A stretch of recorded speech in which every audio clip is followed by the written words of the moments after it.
Fibromialgia. Es un gusto para nosotros el poder tenerlos aquí en esta plática que está diseñada específicamente para saber cómo acompañar a quienes viven con fibromialgia. Las personas que viven al lado o forman parte del grupo o red de apoyo de las personas con fibromialgia forman parte medular para el éxito en sus tratamientos y en la mejora de su calidad de vida. El día de hoy, el psicólogo Eduardo Castillo y Gabriel Castañeda nos han preparado esta plática que espero sea de mucha ayuda para todos ustedes. Adelante, Eduardo, por favor. Listo, Sandra. Muchísimas gracias por las palabras de bienvenida. Y también me alegro de tener a mucha gente el día de hoy aquí con nosotros. Bienvenidas a todas y todos. En un momento les comparto la presentación y para comenzar ya con esta plática. Mm, Listo. Entonces, bueno, dos cosas nada más muy rápidas antes de iniciar. Cualquier problema que tengan de audio o de repente que la presentación no esté cambiando.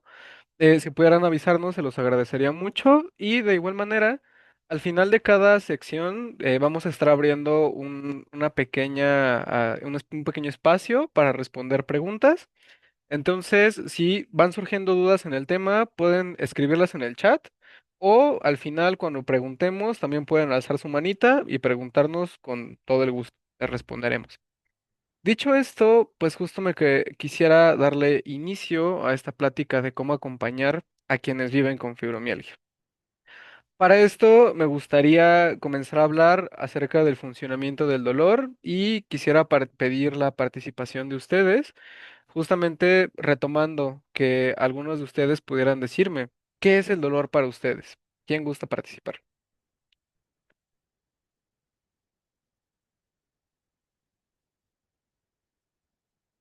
Déjenme ver si hay manitas y si no, voy a tratar de elegir quien pueda participar al azar.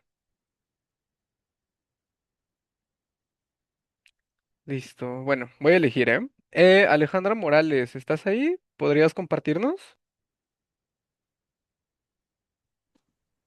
Sí, buenas tardes. Buenas tardes.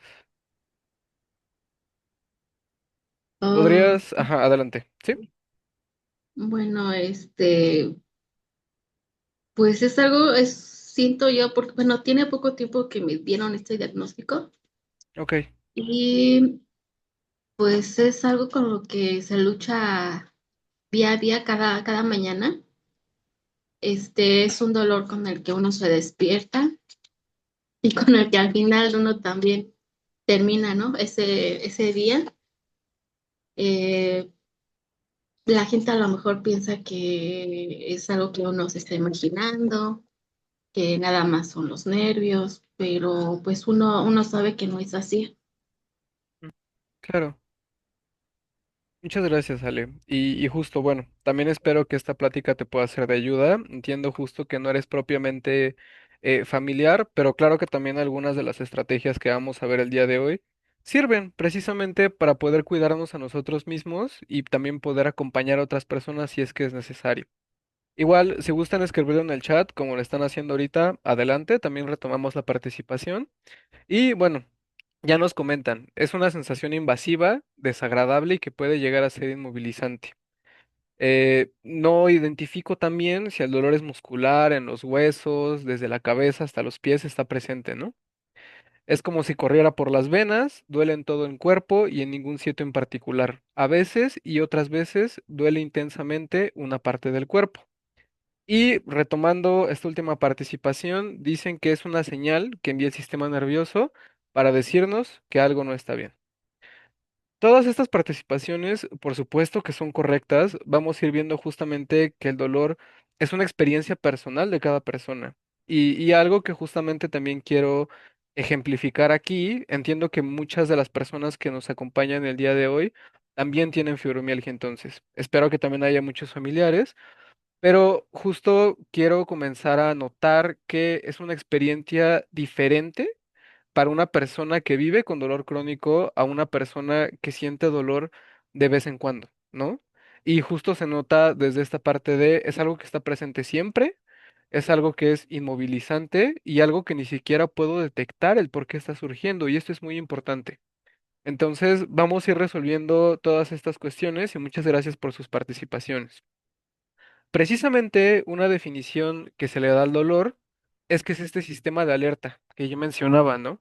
Es un mecanismo que es natural del cuerpo, que está ahí por alguna razón y que justamente nos intenta avisar cuando una situación pueda hacernos daño. Y al mismo tiempo es una experiencia que tiene que ver con cómo la percibimos y también qué emociones tenemos al respecto, ¿no? Algo bien importante aquí, ¿no? Por ejemplo, si nos quemamos con la estufa o prendiendo un cerillo y no sintiéramos nada, seguramente no nos quitaríamos. Entonces, aquí las emociones también juegan un papel bien importante en cómo reaccionamos ante el dolor. Dicho esto, quiero hablar de cómo es que se regula el dolor, particularmente en padecimientos de dolor crónico, como lo es la fibromialgia. Por lo general, en este tipo de padecimientos, no hay, digamos, daño a nivel, por ejemplo, de los músculos, de los órganos, de los huesos, sino que justamente ya mencionaban, es un daño a nivel del sistema nervioso. Y esto también se vuelve bien complejo, ¿no? Aquí tenemos una persona que tiene su férula para poder apoyar su bracito, ¿no? Y muchas veces en una persona con dolor crónico no vemos esto. No vemos fracturas, no vemos lesiones, no vemos cortadas, no vemos moretones, pero duele aún así, ¿no? Entonces, ¿qué está pasando? Pues que precisamente a diferencia de lo que estamos acostumbrados, el dolor no está en músculos, no está en huesos, sino que son señales erróneas que envía el sistema nervioso, que es precisamente el encargado de regular todo este tema del dolor, y entonces se percibe dolor. El dolor es bien real y ahí está. Simplemente es diferente a la expresión que estamos acostumbrados del dolor. ¿Ok? Ahora, ya hablábamos del sistema nervioso.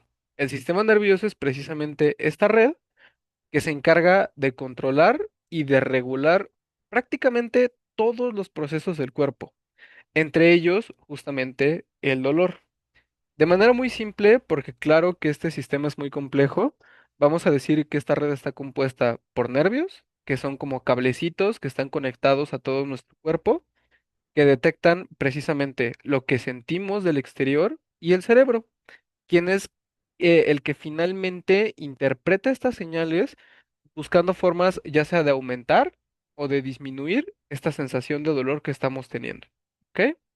Ahora, particularmente en la fibromialgia, estos mecanismos que acabo de mencionar se vuelven hipersensibles. Los mecanismos en particular del cerebro que se encargan de regular la sensación del dolor no funcionan de manera adecuada. Y aquí hay un ejemplo que creo que es muy ilustrativo precisamente para que podamos notar esto, ¿no? Vamos al mercado y nos pesan 1 kilo de fruta, pero pues, sabemos que en el mercado las básculas casi siempre están trucadas y entonces pues realmente no es 1 kilo, a lo mejor ya me pesaron dos, ¿no? Es algo similar lo que sucede en los padecimientos de dolor crónico. La presión, el calor, la fricción o cualquier estímulo que venga del exterior se percibe de una manera más intensa a comparación de otra persona que no tiene dolor crónico. ¿Ok? Entonces, seguramente hemos vivido las personas que tienen fibromialgia o han escuchado los familiares que nos acompañan el día de hoy. Esta parte es que no me abraces, ¿no? O sea, no me abraces en este momento porque me siento muy sensible, porque me duele. Y es a veces difícil poder entenderlo, pero ahora sabemos por qué es, porque precisamente estos nervios, este sistema que se encarga de regular, está enviando señales más intensas de las que tú, por ejemplo, como familiar, percibes. ¿Ok? Ahora, bueno. Voy a continuar, ahorita ya casi terminamos con este tema y damos pie a cualquier preguntita que surja, ¿va? De una vez, antes de continuar con lo siguiente. Hasta este momento, ¿alguna duda, alguna pregunta, algo que quieran comentar? Y si no hay ninguna, podemos continuar. Estoy al pendiente del chat y de si alguien alza su manita.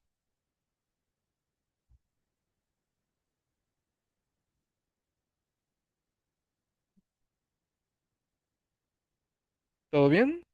Ok, va. Creo que hasta este momento no hay ninguna pregunta, así que continuamos y más adelante vemos qué surge. Ahora, dicho esto, y ya pudiendo hablar de qué es el dolor, cómo se experimenta en las personas que viven con dolor crónico, vamos a hablar un poco más a detalle de fibromialgia. Para esto hay que entender la manera en la que se divide el dolor. Así es como los sistemas de salud lo clasifican para poder estudiarlo y para poder atenderlo. El dolor se divide entre tantas divisiones que se le han dado en dolor agudo, es decir, aquel de inicio menor a 3 meses y que surge por una razón en específico. Por ejemplo, me operaron, me caí, me corté, me luxé, me esguincé, me fracturé, etcétera. Y el dolor crónico, aquel que dura más de 3 meses y que además no tiene una causa aparente. Es decir, esto que hablábamos, ¿no? Muchas veces el dolor no se ve. No tengo moretones, no tengo luxaciones, no tengo fracturas. Y ahí es donde empezamos a hablar de dolor crónico. Este mismo dolor crónico se puede dividir en secundario y en primario. Secundario cuando la enfermedad a atender, el tema principal no es el dolor, como puede ser, por ejemplo, el cáncer, que hay temas más importantes, digamos, dentro de la misma enfermedad, pero que por supuesto que causa dolor. En el caso de temas como fibromialgia, lumbalgias, migrañas, pues el tema principal es precisamente el dolor y es lo principal a atender. En el caso de la fibromialgia es justamente un padecimiento de dolor crónico primario. ¿Ok? Continúo.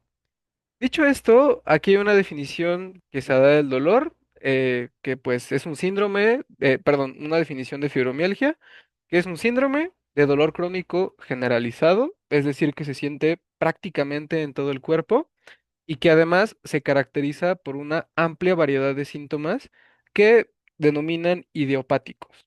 La definición tal cual de idiopático es que no hay una causa aparente, pero ya vimos que sí la hay. Más bien se le da este nombre porque no se sabe en qué lugar específico de este sistema que regula el dolor, que es tan complejo, se encuentra, pues digamos, la alteración que causa estos síntomas. ¿Ok? Vamos a hablar entonces de que en fibromialgia hay tres síntomas que son principales. O sea que sí o sí, estos síntomas tienen que estar presentes al momento de realizar un diagnóstico. Estos son el dolor generalizado, la fatiga persistente en la mañana o durante todo el día y las alteraciones del sueño, cuales sean insomnio, despertares nocturnos, sueño no reparador, esta parte de que también te mueves mucho durante las noches, cualquier alteración de sueño. Y hay otros síntomas que son secundarios, es decir, pueden o no estar presentes. Ahora, aquí solamente pusimos 5 que son los principales que hemos podido detectar dentro de la experiencia en la fundación, pero por supuesto que hay muchísimos más que también suelen acompañar a personas que viven con dolor. Dentro de ellos vamos a nombrar de inicio a la fibroniebla, que se refiere a problemas de concentración y memoria. ¿Como cuáles? Pues justamente, ¿no? Eh, Encendí la estufa y se me olvidó y me salí de la casa y entonces se quedó encendida. O a lo mejor y ya me salí y no sé si la apagué o si la encendí o si cerré la puerta o se me olvidan mis citas con el doctor, se me olvidan que tenía pendiente algunas cosas. O también algo que sucede mucho, que nos reportan, es esta parte de, estoy leyendo, termino de leer, híjole, ya no me acuerdo qué leí, ¿no? O sea, ya no me acuerdo qué leí o alguien me está platicando algo y me termina de platicar y es como de, ¿sabes qué? No te entendí nada, ¿no? O sea, no te entendí nada. Es algo que también suele suceder, que también es característico de la fibromialgia. Aparte de esto, también está la rigidez, rigidez muscular, principalmente durante la mañana, pero que también puede estar en todo el día, ¿no? Como esa sensación, voy a decir como si estuvieras oxidado, ¿no? Te cuesta trabajo moverte, te sientes muy rígido, muy tenso, etcétera. Aparte de esto, también está la sensibilidad sensorial, parte de lo que ya mencionábamos, ¿no? Por ejemplo, sensibilidad al tacto. Alguien me toca y es algo que me duele. Aunque no me estén presionando muy fuerte o no me estén golpeando, me duele. Pero no solamente al tacto. Ahí entran, y justo es lo que mencionaba, estos nervios, estos cables que se encargan de regular el dolor, se encargan de percibir cualquier estímulo que venga de afuera. ¿Cómo qué? Como el sonido. Hay personas que dicen, bájale eso, me duele, ¿no? O sea, me duele el sonido alto, los sonidos muy agudos, sonidos muy intensos, o los olores, o también a ciertas temperaturas. Cualquier estímulo que venga del exterior se puede presentar también esta sensibilidad a esos estímulos. Aparte de eso, pues claro que el sistema de dolor es algo que regula cualquier dolor. ¿Como qué? Por ejemplo, sí el dolor en el cuerpo, pero también las migrañas, también el colon irritable, las lumbalgias. Entonces también observamos que fibromialgia suele estar acompañada de muchos dolores regionales bien específicos, justo como esta sensación de inflamación en el estómago, o de dolor en el estómago, o de dolor en la cabeza, o de dolor en la espalda alta, que también suele acompañar.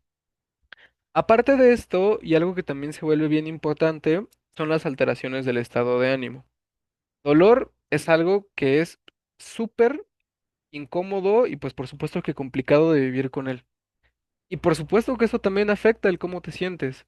Aquellas personas que no tengan fibromialgia y que nos acompañen como familiares, pues seguramente, ¿no? O sea, si un día te pegas en la cabeza o tienes una resaca o de repente te duele el estómago, ese día seguramente vas a estar súper incómodo. Ahora, por supuesto que vivir con eso siempre se vuelve aún más complejo.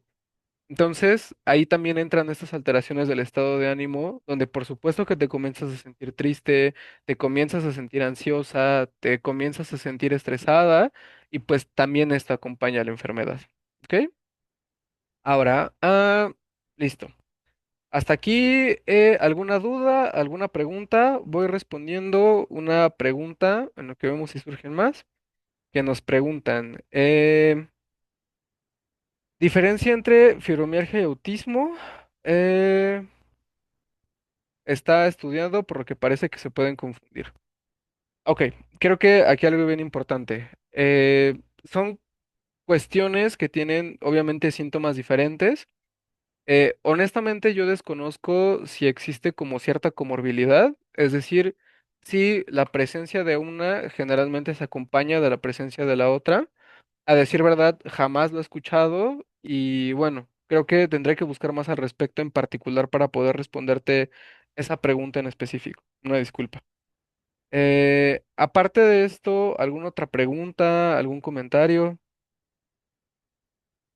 ¿Hasta aquí vamos bien? Va, ok. Ahora, algo que también se vuelve muy importante es algo que nosotros llamamos factores de riesgo, que son aquellas cosas que hacen que una persona sea más propensa a que en algún momento de su vida desarrolle la enfermedad. Y pues esto va tanto para las personas con fibromialgia que nos acompañan el día de hoy, para que puedan entender de dónde pudo haber surgido todos estos síntomas, y también para los familiares, justo también como en un método de prevención de poder prevenir que tampoco se desarrolle la enfermedad en mí. Ahora, hay ciertas cosas, factores de riesgo que no son modificables, que nosotros ya nacimos con eso o ya vivimos eso y que no se pueden cambiar. ¿Cómo qué? La heredabilidad. Si madre, padre, tíos, abuelos lo tenían, es un factor que nos pone en riesgo de desarrollarlo, al igual que el sexo. Particularmente se ha observado, más o menos, que se da en 3 mujeres por cada hombre que desarrolla la enfermedad. Esto tiene muchísimos factores a estudiar que no quisiera meterme en este momento con eso en específico, pero al menos así es como se han observado los datos a nivel mundial prácticamente. Y además de esto, las condiciones dolorosas previas. Es decir, si yo justamente tuve operaciones, tuve lesiones, tuve accidentes, etcétera, también son cosas que hacen más probable que yo desarrolle la enfermedad. También hay otras que sí podemos cambiar. ¿Cómo qué? Como justamente estas alteraciones del sueño. Si tenemos insomnio, si tenemos despertares nocturnos, trabajar en nuestra higiene del sueño para que esto no nos siga afectando. Estilos de pensamiento desadaptativos, que igual, sin meterme tanto a esto, pues son principalmente un pensamiento catastrófico, justo como de cualquier situación que pasa, siempre pensar lo peor y siempre estar como con estos escenarios que es lo peor posible, ¿no?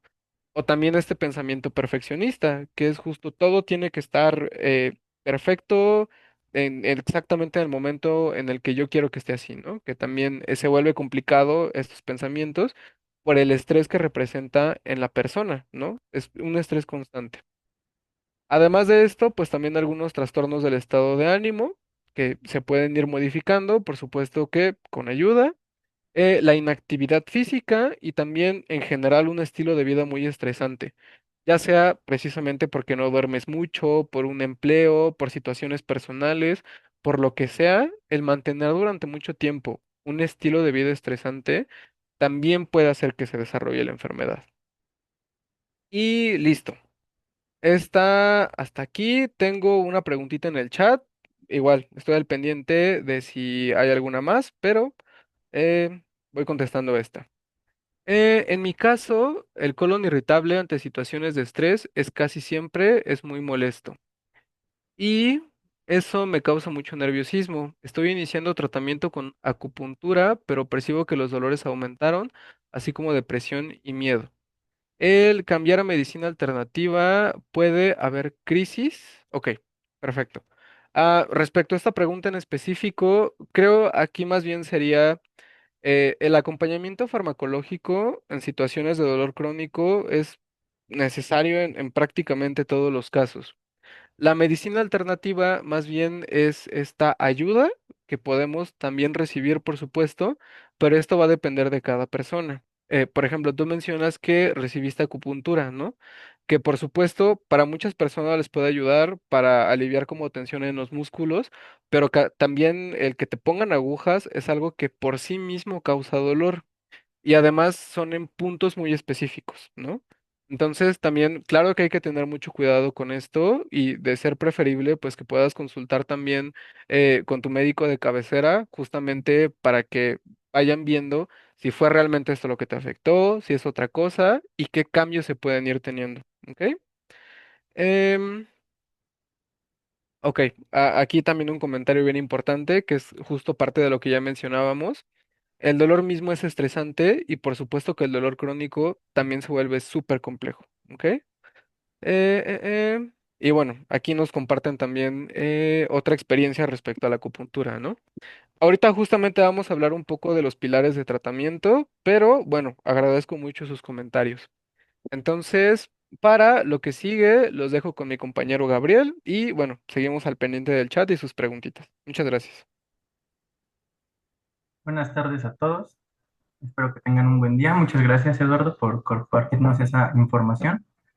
Y bueno, pues ya aprendimos un poco sobre el dolor, cómo se da, cómo se divide, lo que es la fibromialgia, sus síntomas, para pues poder aterrizar un poco más al objetivo de esta plática, que es el acompañamiento o cómo acompañar a mi familiar con fibromialgia, no solo familiar, amigo, pareja, el saber cómo acompañar. Entonces, vamos a pasar a la siguiente diapositiva, por favor, Eduardo. Y hay algo muy importante que entender. Justo hablábamos de los tratamientos, existen muchos tratamientos alternativos, la acupuntura, pero para nosotros, en cuestiones prácticas, existen cuatro pilares del tratamiento. Es como si fuera una mesa y cada patita pues tuviera su función, porque si le faltara uno, pues la mesa no estaría muy firme, que digamos. Entonces, la medicina o los fármacos son el principal pilar para poder ayudar a mejorar los síntomas de la fibromialgia. Los medicamentos analgésicos, antidepresivos para conciliar el sueño, las vitaminas, porque son muy importantes para disminuir este dolor. También la importancia no solo es tomarlos, sino adherirnos al tratamiento de una buena manera, porque si no tomamos los medicamentos, a veces sí, a veces no, pues no vamos a tener un pilar bien estructurado sobre los fármacos. Tenemos un segundo pilar, que es el de la psicología, que también es muy importante para aprender a afrontar este dolor. Se cree muy comúnmente que la fibromialgia es algo psicológico, pero no tiene nada que ver con esto, sino más bien es la regulación de las emociones que puede llegar a causar dolor o el mismo dolor puede llegar a causar estas depresiones, ansiedades, que pues son muy importantes atender, ¿vale?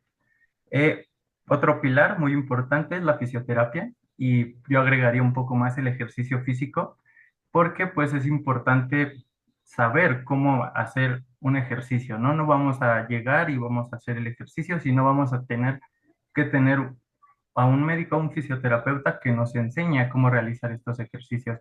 No solo el fisioterapeuta se centra en los masajes, sino también se debería centrar en ejercicios físicos de bajo impacto que nos ayuden a mejorar la tonificación de los músculos y a tolerar el dolor que genera pues la misma enfermedad. Y otro pilar también muy importante es la nutriología, porque bueno, pues un cuerpo sano pues va a tener mejores hábitos, a tener menos dolor, en comorbilidades como por ejemplo mencionaban el colon irritable, pues una buena dieta puede incluso ayudar a disminuir estos síntomas del colon irritable. Y bueno, creo que estos son los cuatro pilares que son importantes para pues tener un buen tratamiento y una expectativa mejor ante la enfermedad. La siguiente, por favor, Lalo. Bueno, todo esto que hablamos de los pilares, pues sí, claro, es un proceso personal, algo que vamos a actuar individualmente desde nuestras motivaciones, nuestras capacidades, pero también es muy importante el apoyo social. No solamente es el, las ganas que tengamos de adherirnos a tratamientos, de ir a fisioterapeutas, sino también el entorno social en el que nos desarrollamos va a influir mucho en si vamos a lograr que este tratamiento se cumpla o no, como por ejemplo instituciones sociales como la fundación y pues la propia familia o las redes de apoyo que pues llegamos a tener.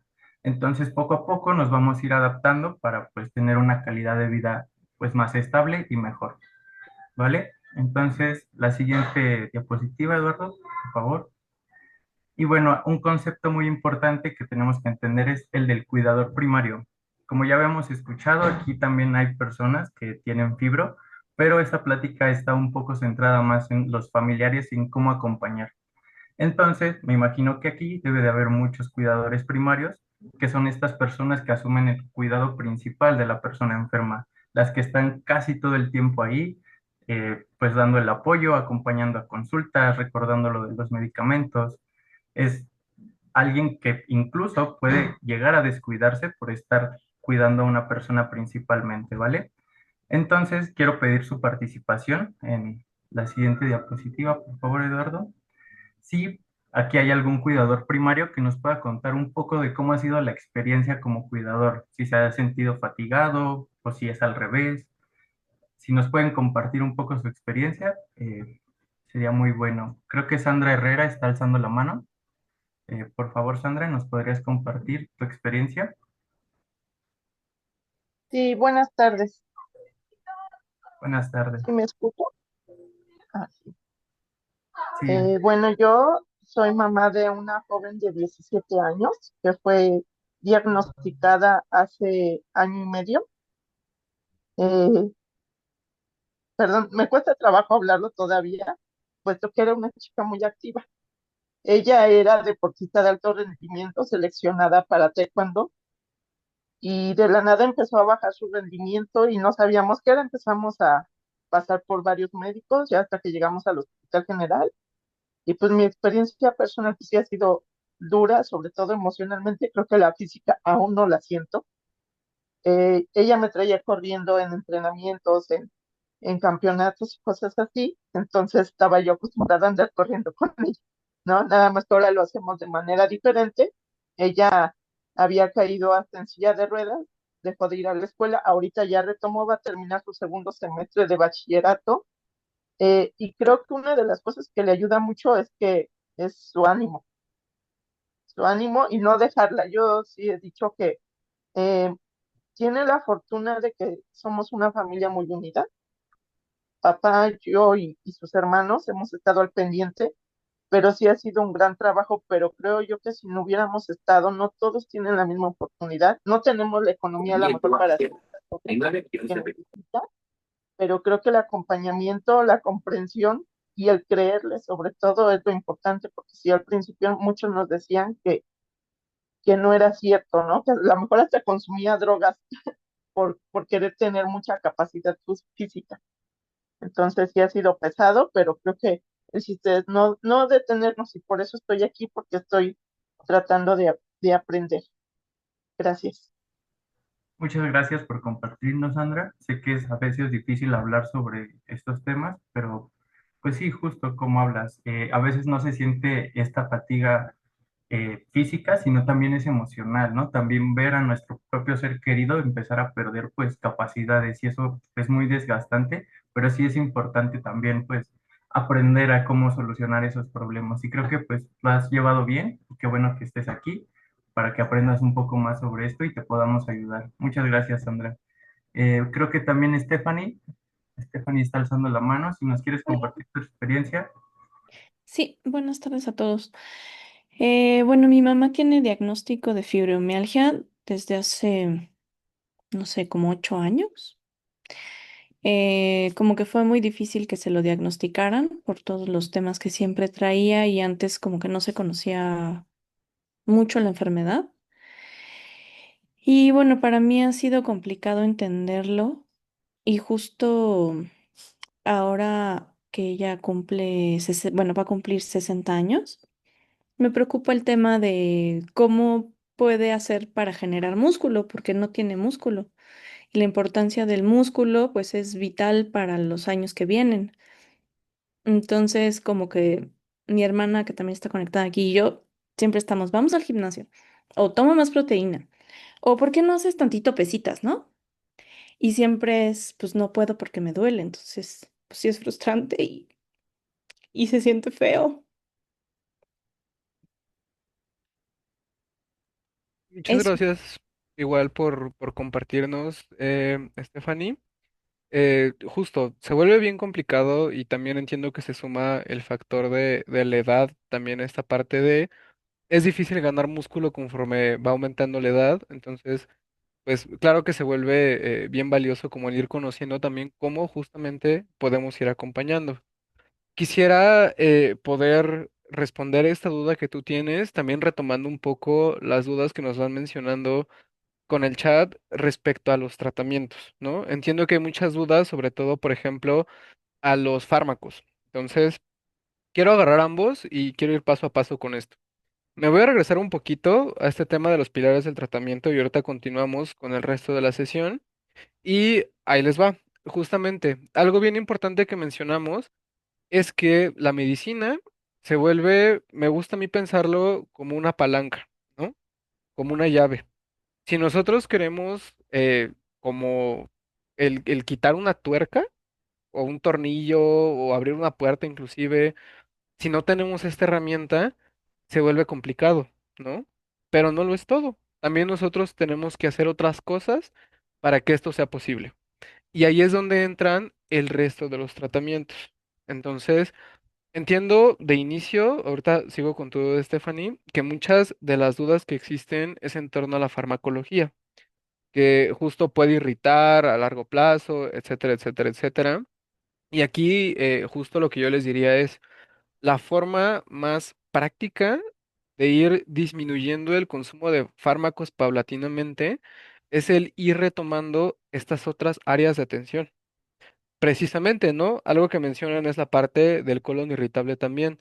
Yo como pudiendo consumir alimentos diferentes que no me irriten, que no me inflamen, que sean mejor para mi biota, puede ayudar a reducir esto, ¿no? En la psicología, ¿no? Que podamos tener las estrategias de identificación de los estresores, del dolor adecuadas y el saber también cómo lidiar con ello, también es útil para reducir el dolor. Y aquí en esta última parte, Stephanie, también por supuesto que la fisioterapia se vuelve un recurso bien valioso. Algo que mencionaba Gabriel que me parece muy importante es que justo estos ejercicios son adaptados y es lo que precisamente va a hacer un fisioterapeuta. El poder adaptar los ejercicios no a una rutina universal para todos, sino que justo en torno a, digamos, tu fuerza física en ese momento, tu edad, la cantidad de músculo que tienes, la movilidad que tienes en ese momento, se va adaptando la rutina.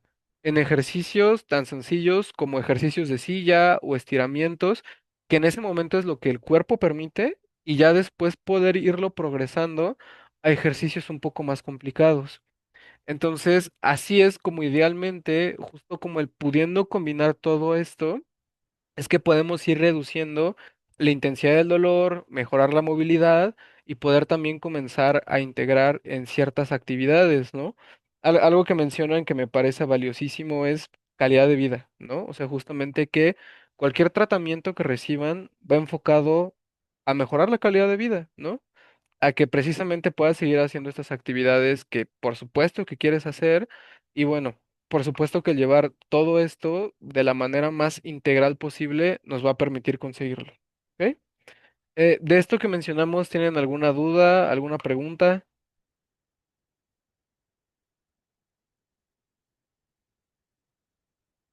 ¿Todo bien hasta el momento?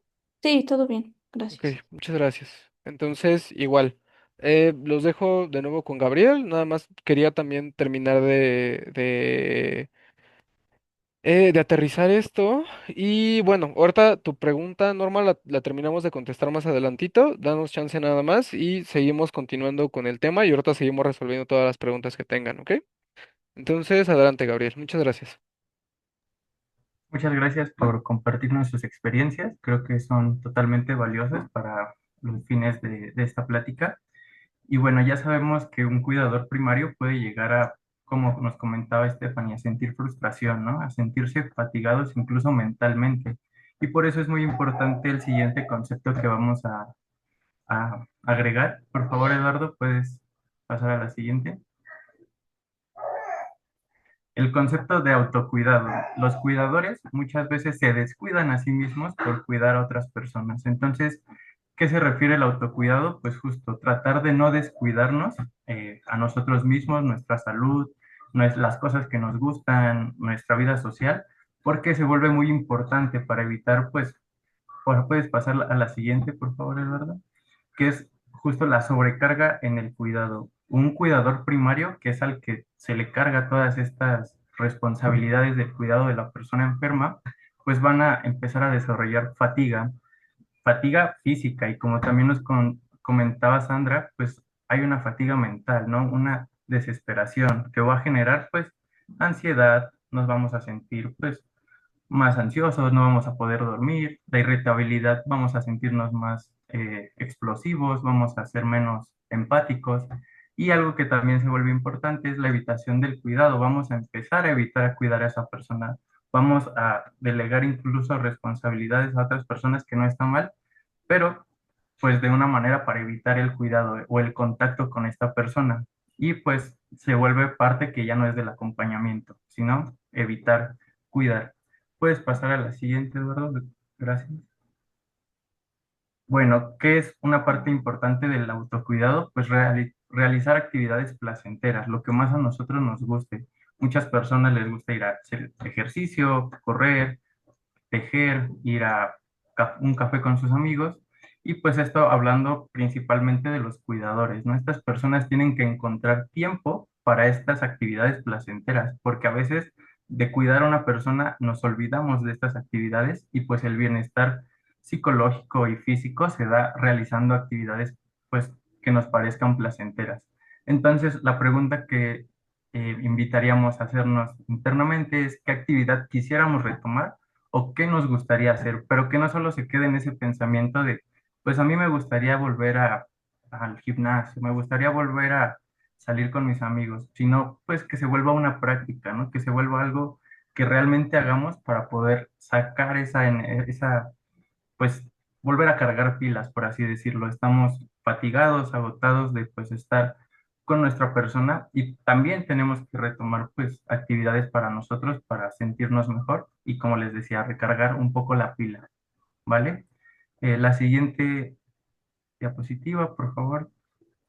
Y bueno, esto es muy importante porque pues se le suele delegar a solo una persona, a veces el cuidado de una o varias personas, y pues esto es a veces pesado, ¿no? Nos va a llevar a una sobrecarga, a una fatiga emocional y física, y por eso es importante apoyarnos de otras personas, ya sea de la misma familia o de otras redes de apoyos como amigos, etcétera. Entonces es importante que no solo una persona cuida al enfermo, sino también varias personas empiecen a delegar este tipo de responsabilidades, ver quién la acompaña ahora a la consulta, bien quién puede estar ahí acompañando pues desde económica, emocionalmente y todas las maneras pues que hay posibles de acompañar. Entonces es importante delegar a otras personas este cuidado para no sobrecargarse, ¿vale? Y pues hablando de delegar a las personas, pues es muy importante la comunicación. Entonces ahorita vamos a hablar un poco de eso. Si alguien tiene alguna duda, pregunta sobre el autocuidado, alguna experiencia, algo que quieran comentar. Sí, en lo que van poniendo sus preguntitas, me gustaría ir dando la respuesta a dos comentarios que hay aquí por lo mientras en el chat. Claro. Igual estamos atentos de si ponen algo. Pero bueno, algo que mencionan es cómo es que se puede cuidar a otra persona si también tiene fibromialgia. Y creo que aquí también entra, por supuesto, esta parte que menciona Gabriel de es muy difícil cuidar a alguien más cuando nosotros no estamos bien, ¿no? Entonces, claro que aquí ya también hablamos justo de cuáles son muchas de las estrategias que también se tienen que tomar en cuenta, sobre todo en términos de tratamiento cuando padeces fibromialgia, ¿no? Entonces, por supuesto que también el poder tener esa atención y buscar formas de aliviar el dolor, estas mismas actividades que sean placenteras, nos van a permitir también el tener un poco más de energía, disposición, sentirnos un poco menos adoloridos, también para poder comenzar a cuidar a otra persona. Ahora, algo que también mencionan, no es el nombre, pero igual muchas gracias por tu participación. Hola, yo no tengo una red de apoyo como tal, prácticamente vivo solo en una habitación, tengo 65 y he vivido mi proceso sola con la ayuda de Dios, vivo así desde niña y aún lucho porque me crean. Y aquí cosas bien importantes, ¿no? Tan solo desde algo que las personas que viven con la enfermedad lo saben y es la dificultad para que ya no solo las mismas personas que te acompañan, sino a veces inclusive el mismo personal de salud te crea que te duele, ¿no? Entonces, esto se vuelve súper, súper, súper complejo de poder atender, pero pues claro que también poco a poco se le ha ido dando tanto esa visibilidad como la importancia que se merece, ¿no? Eso de inicio, y claro que también hay veces que no tenemos una red de apoyo, ¿no? O sea, no, y ojo, justo no una red de apoyo convencional, ¿no? Como lo que usualmente se esperaría que fuera la familia cercana, los amigos, pero claro que también hay otras instituciones de las que nos podemos tomar ese apoyo, ¿no? A veces puede ser justo la religión, ¿no? Una parte que me apoye. Justo algunas instituciones, como puede ser aquí mismo la fundación, algunas instituciones como por ejemplo los pilares que se han abierto en la Ciudad de México, que pueden ayudar justamente puede ser algo no convencional, esa red de apoyo que no era lo que esperábamos, pero que también se puede sumar a este cuidado que nosotros podemos ir teniendo. ¿Ok? Eh, Dicho esto, pues no veo... bueno, ahí está. Muchas gracias por tu comentario, Nora. Y bueno, creo que si no hay ninguna duda, los dejo de nuevo con Gabriel y podemos continuar con la plática. Muchas gracias. Igual, muchas gracias por compartirnos su experiencia y bueno, creo que justo voy a retomar lo que platicaba Nora, que aún lucho porque me crean y pues puedes pasar a la siguiente, Eduardo. Creo que para aprender a comunicarnos con nuestro familiar o como decía, el personal de salud hacia las otras personas que viven con fibromialgia, pues es la validación. Justo porque a veces vivimos en un lugar en donde ya sea la ignorancia, la falta de información nos lleva a invalidar los sentimientos de la persona, el dolor. A veces la fibromialgia puede llegar a creerse que estamos exagerando, que es algo psicológico, pero no, validar significa no estar de acuerdo, sino reconocer lo que la experiencia de la persona es real y por lo tanto es valiosa, porque pues claro que lo es, ese dolor es real, se siente en todo el cuerpo y es totalmente válido sentirlo. Y aunque como familiares o personas que no experimentamos la fibromialgia, pues se nos hace difícil a veces entender o sentir exactamente lo que viven, pero lo importante es acompañar con empatía, con una escucha activa y pues sí, validar esa emoción o esa experiencia porque pues es real. Bueno, este es un concepto que tenemos que aprender antes de aprender a comunicarnos, porque la comunicación, pues, antes de comunicarnos tenemos que aprender a validar o a decir que lo que nos están diciendo es totalmente real, ¿vale? Para lo siguiente, bueno, pues existen cuatro tipos de comunicación, es decir, a veces nosotros utilizamos esta sin saberlo, a veces utilizamos una comunicación asertiva, una comunicación agresiva, pasiva, una no asertiva, pero lo que buscamos es tratar de siempre, siempre comunicarnos asertivamente. Por eso es que la coloqué arriba de color verde para que veamos que es la que tenemos que a veces acercarnos para poder llegar a una comunicación más efectiva, ¿vale? Y la siguiente, Eduardo, vamos a explicar un poco de cómo van. Si puedes pasar a la siguiente, creo que... Ah, perfecto. Bueno, ¿qué son estos estilos de comunicaciones? Como les comentaba, pues muchas veces nosotros las utilizamos sin darnos cuenta o sin saber que las estábamos utilizando. Y pues es importante reconocer o aprender qué tipo de comunicación estamos utilizando para pues referirnos a alguien. Y está bueno, vamos a comenzar por la agresiva, que es esta, imponer un punto de vista propio sin considerar al otro, utilizar gritos, levantar la voz, utilizar sarcasmo o hacer críticas que vayan a lastimar a otra persona. Eh, Existe la pasiva, que prácticamente evita comunicarse, incluso puede ser el silencio, porque no expresa nada y busca evitar el conflicto y a veces cede constantemente, pues, a las opiniones o a los comentarios de la otra persona. La comunicación no asertiva, pues esta a veces se presenta como mensajes confusos, indirectos, contradictorios, a veces no se llega a una comunicación efectiva y pues se da como información vaga. Y la asertiva, que es la que comentaba que deberíamos de casi siempre comunicarnos de esta manera, pues es de una manera respetuosa, expresarnos claramente nuestras necesidades y las emociones, y pues como en la agresiva, ¿no? Sin dañar al otro. Porque, bueno, en una comunicación agresiva vamos a herir los sentimientos de la otra persona, mientras en una comunicación asertiva vamos a tener que, pues, respetar la opinión y expresarnos sin lastimar a la otra persona, ¿vale? Tenemos algunos ejemplos de este tipo de comunicación para que queden más claros.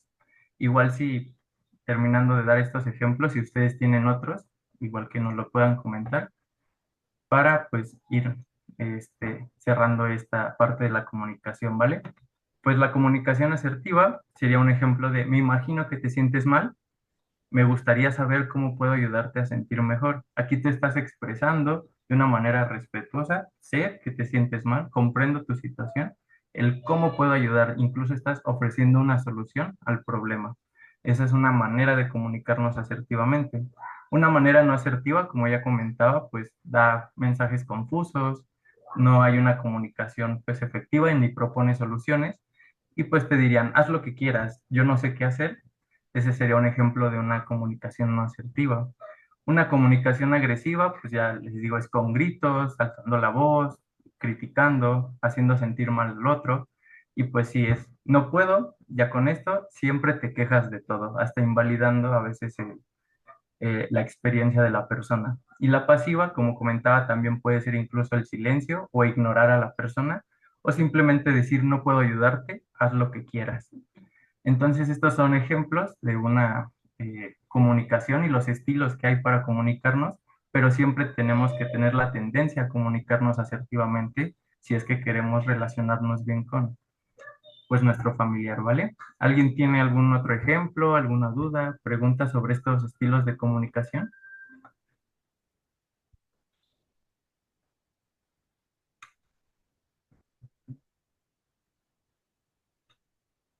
Creo que no hay nadie, no, ¿verdad? Bueno, vamos Hola, a... Ah, ok, sí, claro. hola. Disculpe, yo quería preguntar, mi mamá tiene fibromialgia y estoy empezando a ayudar en estos aspectos. Sobre una visita médica, ¿cómo podría yo cuidar mi comunicación con ella? Y qué cosas debería de escuchar, sobre todo en la consulta. ¿Cómo la puedo acompañar? Pues, ¿cómo puedo ser de ayuda? Que ustedes sepan.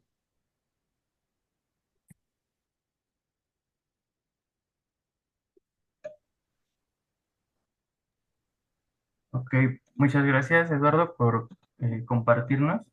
Pues creo que justo, ¿no? Empezar por una comunicación asertiva, empezar a invitar a tu mamá de cierta manera a un programa, a cómo integrarse y hablar con ella de una manera no agresiva, de una manera en donde ella entienda que es importante una revisión médica para valorar y empezar un tratamiento. Entonces creo que desde empezar a comunicarte con ella, hablar de lo que quieres, de cómo te gustaría que llevaran ese proceso, pues es muy importante. Ahorita vamos a revisar un poco más de técnicas que hay para cómo comunicarnos asertivamente y ojalá pueda quedar un poco más claro, ¿vale? Muchas gracias. Sí, igual, Eduardo, me gustaría sumarme a esto que ya menciona Gabriel. Y esto en general va para todas las personas que nos acompañan, ya seas tanto persona que lleve con dolor o con fibromialgia como familiar. Y es que a fin de cuentas, la única persona que es experta en ti eres tú mismo, tú misma, ¿no? Y eso es súper importante, ¿no? Muchas veces, y también sale como de este tema de la comunicación, seguramente ahorita con los ejemplos ya han notado formas en las que se comunican con ustedes, formas en las que tal vez no les guste que se comunican, otras en las que les encantaría que lo hicieran o que tal vez sí lo hacen ya, pero que bueno, justamente sucede a veces mucho esto como es que yo hice esto por ti, pero después te das cuenta de que no era lo que la persona necesitaba, ¿no? O no era lo que la persona quería en ese momento. Entonces, justo vamos a retomar algunas formas específicas de poder comunicar estas cosas, pero creo que el consejo más sencillo que les podría dar sería el preguntar, justamente. El preguntar, ¿qué es lo que necesitas? ¿Qué es lo que ocupas tú en este momento? Veremos justo en qué momentos podemos preguntar eso, porque pues por supuesto que si la persona está en crisis de dolor o si se encuentra súper mal, va a ser bien difícil que nos conteste. Y entonces hay momentos para poder hacerlo, ¿no? Y vamos a checarlo más a detalle, pero justo que el preguntar se vuelve como esta principal herramienta para saber qué es lo que realmente necesita la otra persona y que no sea algo que nosotros pensamos, creemos o intuimos que necesita. Entonces, bueno, únicamente dejar también esto y vamos a ver estas formas específicas de poder comunicarse. Muchas gracias por sus participaciones. Sí, exacto. Ya aprendimos un poco a cómo es la comunicación, el cómo a veces podemos estar a veces siendo agresivos, a veces siendo pasivos. Ya sabemos el cómo, más bien ya sabemos cómo se dan, sino ahora vamos a aprender qué técnicas podemos emplear para acercarnos más a una comunicación asertiva y poder pues expresar nuestras emociones, sentimientos y así proponer soluciones, ¿vale? Para eso existen varias técnicas. Puedes pasar a la siguiente, por favor, Eduardo. Existen varias técnicas, no significa que solo hay una, pero para pues cuestiones prácticas esta se nos hace la más sencilla y una manera correcta de acercarnos a una comunicación asertiva, ¿vale? Es la famosa técnica del sándwich. ¿Por qué se llama así? Bueno, porque un sándwich se prepara paso a paso. Tenemos que poner el pan, la mayonesa, lechuga, jamón y arriba pues la tapa de pan, ¿no? Si a veces ponemos la lechuga, el jitomate, el pan, el jamón y otra vez el pan, pues creo que no es un sándwich muy comible, ¿sabes? Entonces se va paso a paso. ¿Y en qué nos ayuda esta técnica? En expresar lo que sentimos o queremos de una manera adecuada, lo que llamamos comunicación asertiva. ¿Cómo debemos hacerlo? Bueno, buscar el momento oportuno. Ya Eduardo nos comentaba, si nuestra familiar está en una crisis de dolor, pues va a ser difícil comunicarnos. Si nuestro familiar pues está durmiendo a las 3 de la mañana y nosotros queremos pues platicar, pues también va a ser un poco difícil, ¿no?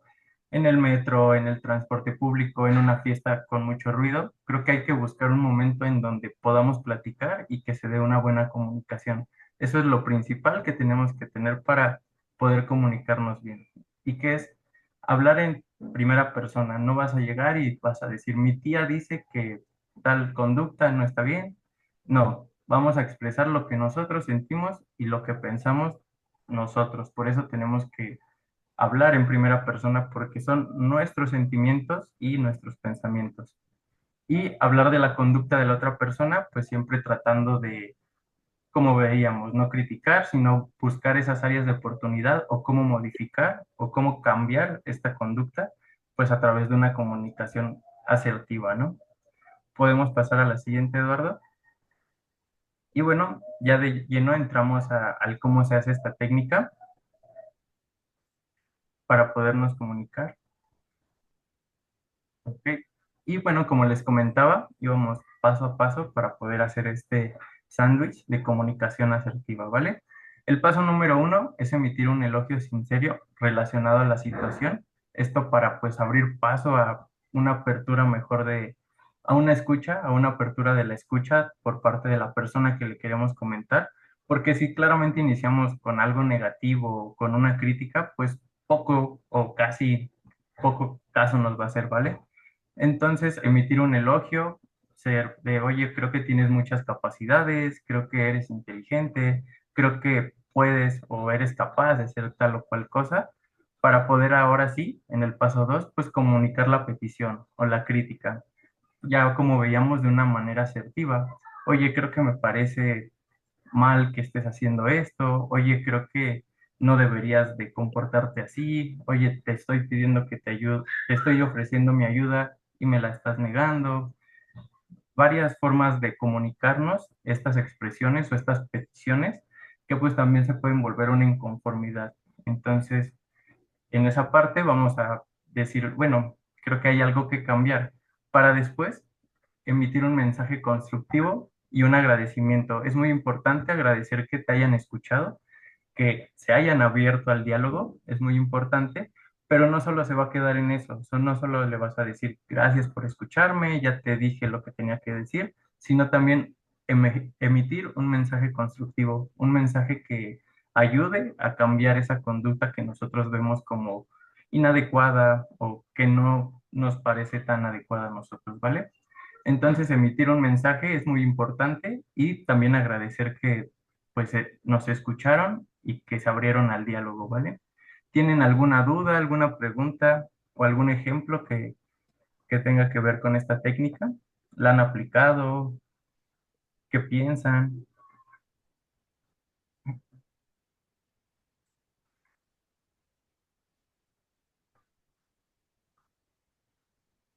Creo que no, no hay nadie. Ok, igual si quieres contestar algunas preguntas del chat para antes de pasar a la siguiente diapositiva. Listo, ok. Bueno, igual, gracias por tus preguntas, Gisela. Creo que algunas un poco complejas. Y justo, creo que también de estas tres preguntitas que nos haces en el primer mensaje, híjole, o sea, particularmente Gabriel y yo somos psicólogos, entonces, si bien claro que tenemos que tener cierta noción respecto a algunas otras áreas, por supuesto que también para acompañar de la mejor manera a algunos familiares. Pues bueno, o sea, justo que nosotros en este momento no estamos, bueno, no estudiamos medicina, entonces también para mí sería difícil el poder responderte esas preguntas. Y bueno, al menos en este momento no está conectado la doctora María que se encuentra en la fundación. Entonces, pues creo que también sería importante el que pudieras tú buscar algún otro espacio, claro que también para poder resolver estas dudas que son complejas, pero que bueno, en este espacio en particular no podríamos poder ofrecerte una respuesta en este momento. Respecto a esta última pregunta que nos haces sobre, soy hija de mamá con fibro, a mí me puede dar en el futuro. ¿Qué puedo hacer para evitar que a mí me dé para cuidar mejor a mi familiar?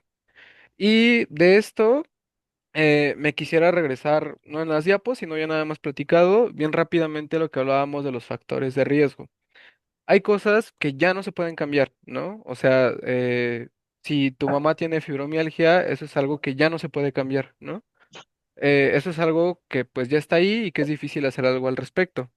Pero hay otras cosas que sí podemos hacer para evitar que nos dé, que eran los factores que sí son modificables, que era parte de lo que hablábamos. Como que, pues precisamente el como ya mencionamos en la plática, hacer actividades que sean agradables y buscar y procurar también este autocuidado. ¿Cómo? Pues también buscando mejores formas para dormir si notamos que tenemos problemas para dormir, conciliar el sueño, insomnio. También que si nosotros tenemos situaciones de vida muy estresantes o que si también tenemos en general un trabajo, un ritmo de vida estresante, busquemos formas ya sea de modificarlo o también una persona que nos pueda acompañar al respecto. Entonces, sí, claro, o sea, la forma más práctica de poder disminuir este riesgo es trabajar con estos factores que sabemos que sí se pueden modificar y que el no tenerlos presentes nos va a ayudar muchísimo a ¿no? disminuir este riesgo de tener fibromialgia. Ujú. Mm, No sé si había un micrófono abierto, pero ¿alguna otra pregunta, alguna otra duda antes de continuar?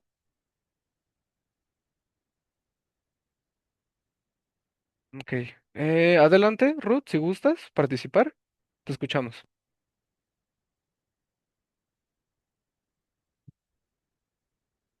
Está silenciada, no sé si estás hablando, pero no te escuchamos.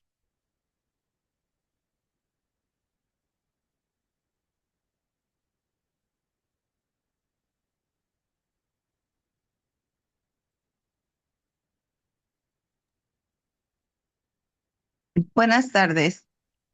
Ajá.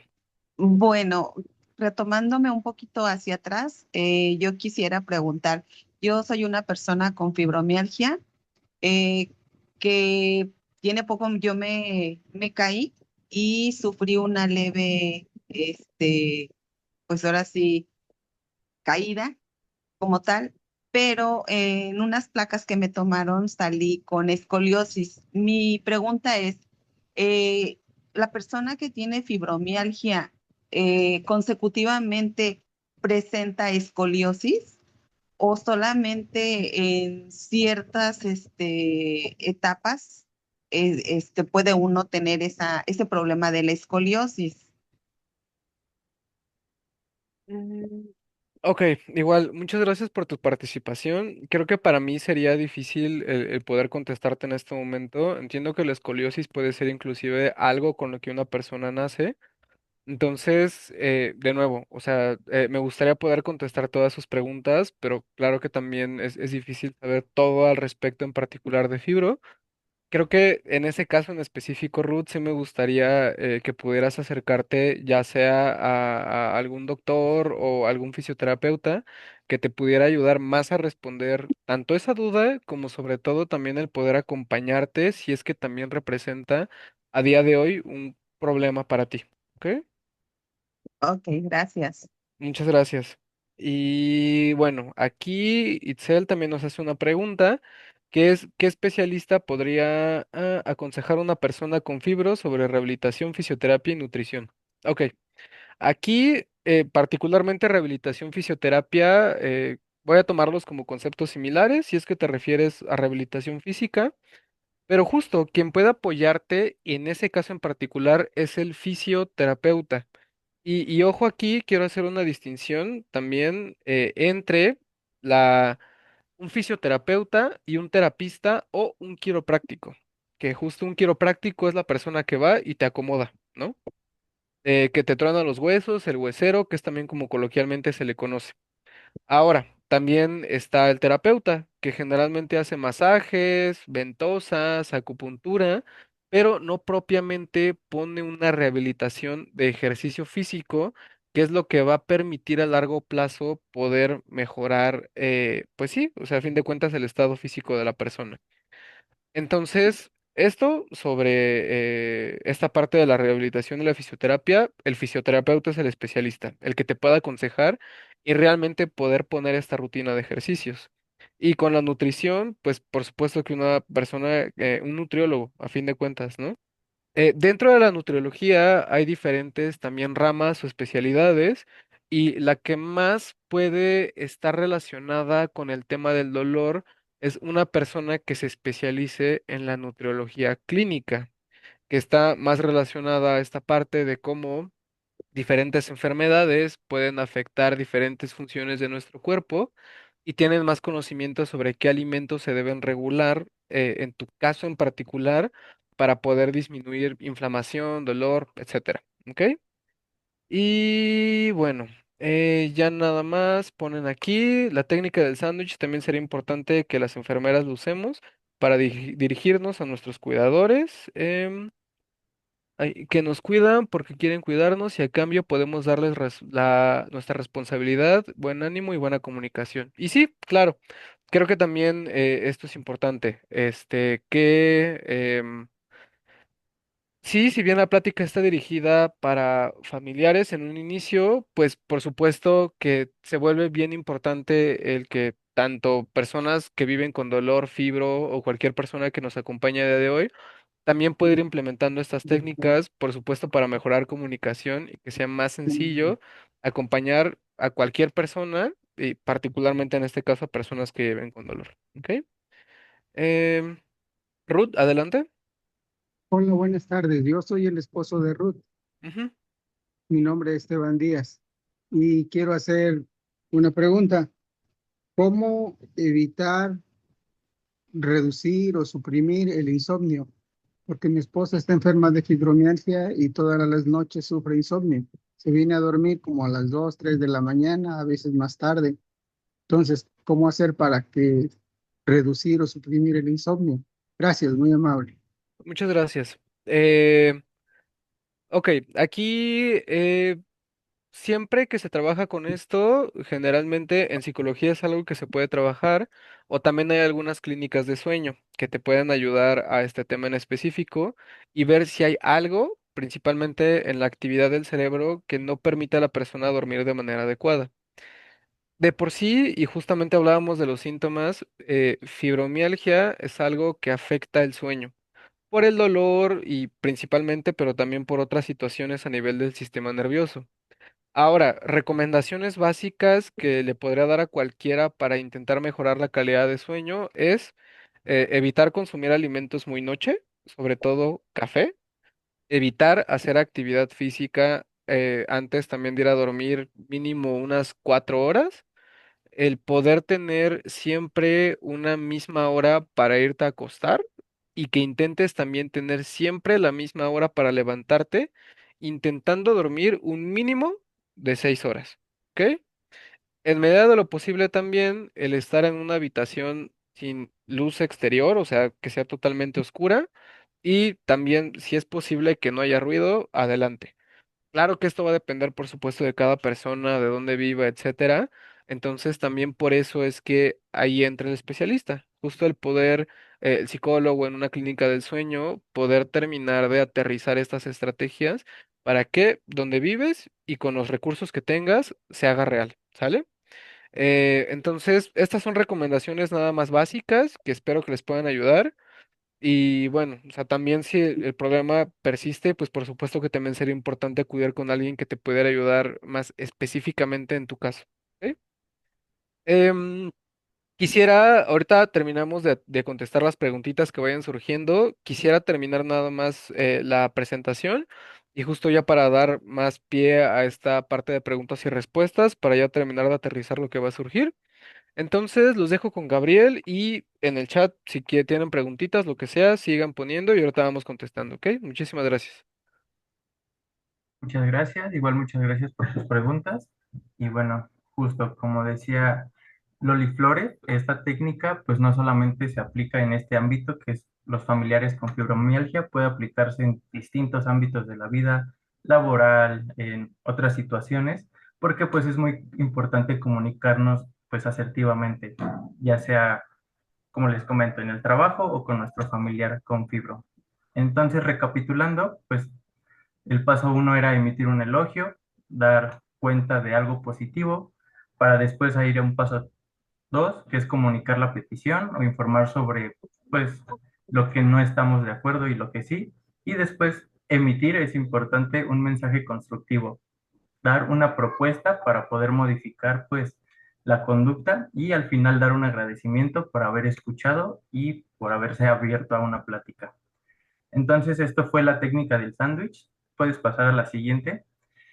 Y bueno, creo que ya aprendimos a hacer un discurso para referirnos a alguien de una manera asertiva o comunicarnos con alguien de una manera asertiva, pero creo que también es importante, y como dicen, en la manera del pedir está el dar, porque no solo es importante ese discurso, sino el cómo se dice.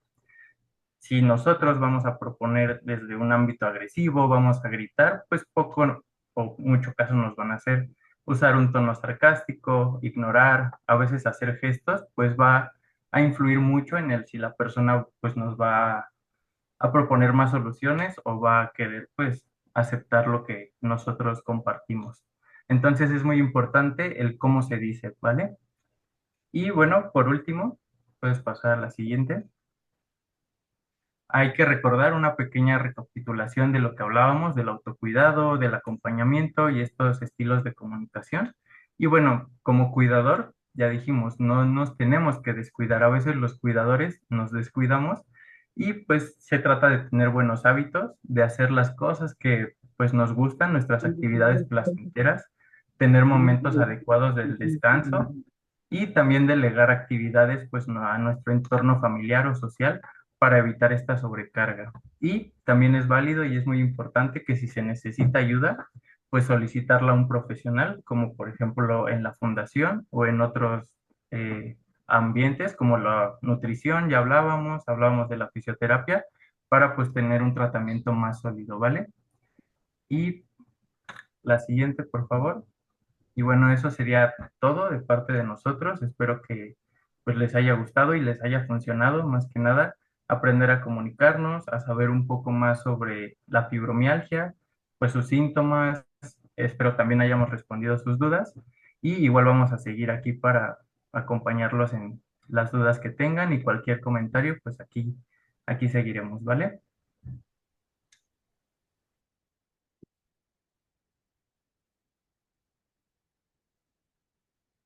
Vamos a responder algunas preguntitas más antes de finalizar. Si tienen alguna pregunta, pues adelante en el chat, es el momento. Y bueno, únicamente respecto a esta pregunta que hace Itzel sobre la dopamina y si hay alguna alteración, hay muchísimas sustancias que se ven involucradas justo en la regulación del dolor.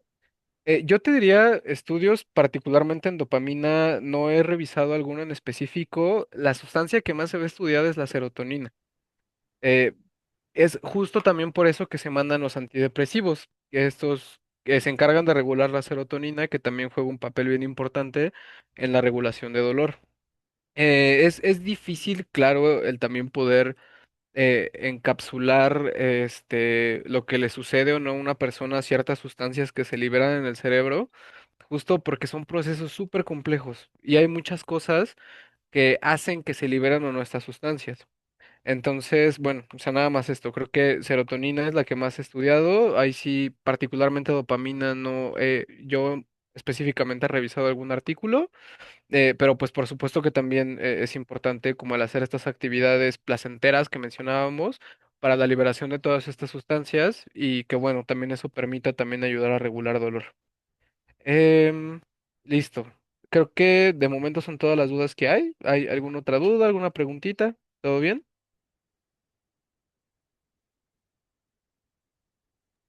Todo bien, gracias.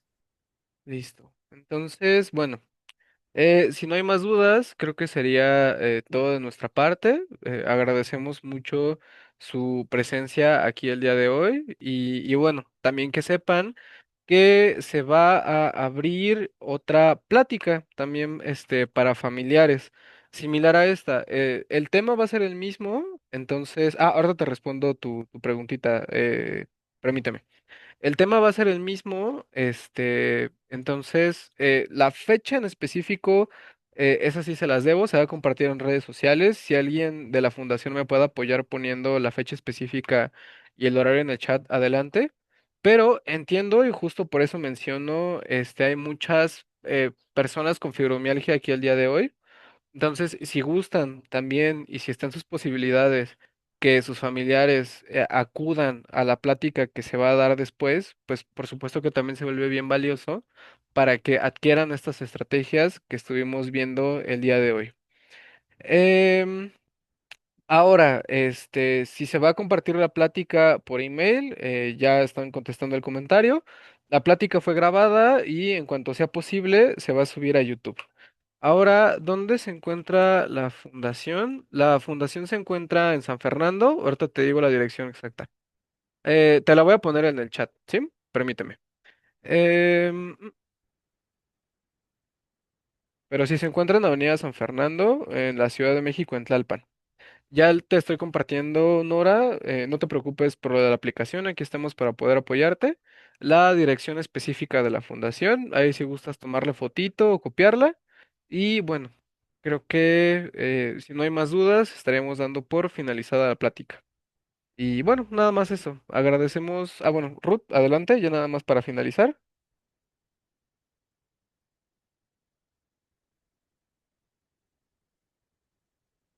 Adelante, Ruth, te escuchamos.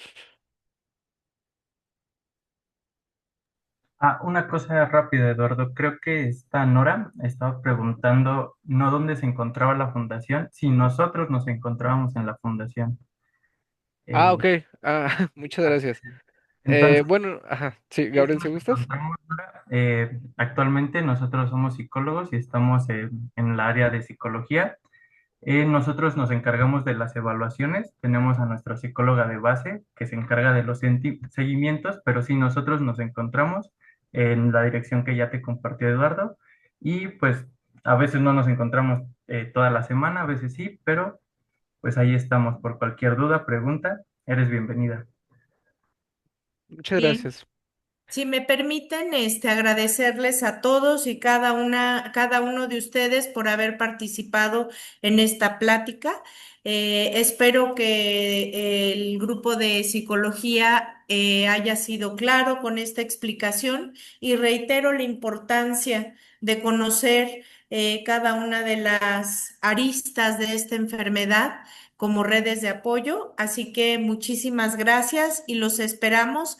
Ya no sé si ustedes tengan conocimiento, pero la siguiente semana estaremos también con otra plática. Alguien pregunta, Ruth, sí, sí se graban las pláticas y las van a tener en YouTube en cuanto las tengamos ya para subirla.